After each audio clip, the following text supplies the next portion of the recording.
Potensi sukun sebagai sumber pangan masyarakat Indonesia. Assalamualaikum warahmatullahi wabarakatuh. Salam sejahtera bagi kita semua.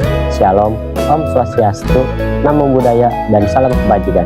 Di sini kami dari kelompok 8 ingin menjelaskan salah satu buah yang bisa dibilang tidak terlalu terkenal di kalangan kita, yaitu sukun.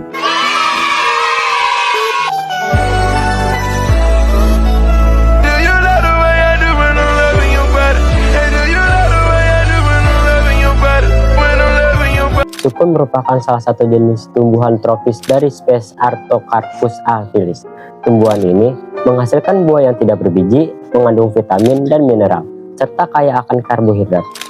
Buah dari tumbuhan ini disebut buah sukun. Buah sukun juga sering disebut buah roti, karena strukturnya yang mirip roti setelah dimasak atau digoreng. Walaupun sukun adalah buah, namun sukun tetap diklasifikasikan menjadi tanaman pangan karena mengandung karbohidrat.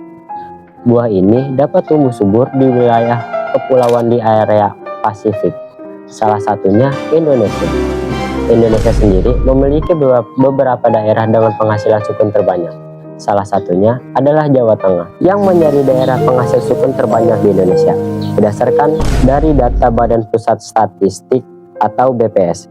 Jumlah produksi sukun di Jawa Tengah mencapai 35.188 ton pada tahun 2022.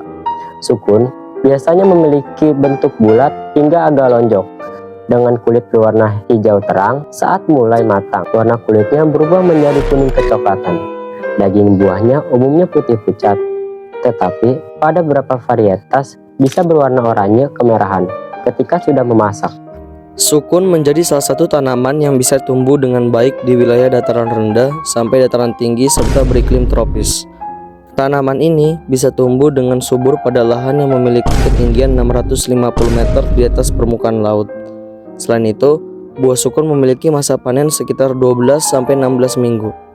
Walaupun dapat tumbuh subur di Indonesia, buah ini masih belum bisa menggantikan nasi sebagai makanan pokok. Hal ini dikarenakan keberadaan sukun masih jarang ditemui, terutama di masyarakat perkotaan. Sukun masih jarang ditemui karena daya simpannya rendah dan belum banyak dibudidayakan secara luas. Selain itu, sukun juga sulit dikonsumsi saat masih mentah dan baru dapat dinikmati setelah diolah seperti digoreng, dipanggang, atau direbus. Berdasarkan faktor-faktor yang ada, membuat sukun sulit menjadi makanan pengganti nasi.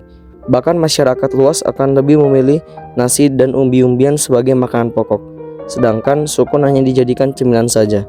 Terdapat beberapa macam olahan sukun yang bisa kita praktikkan, seperti keripik sukun adalah salah satu produk olahan dari sukun yang renyah dan gurih.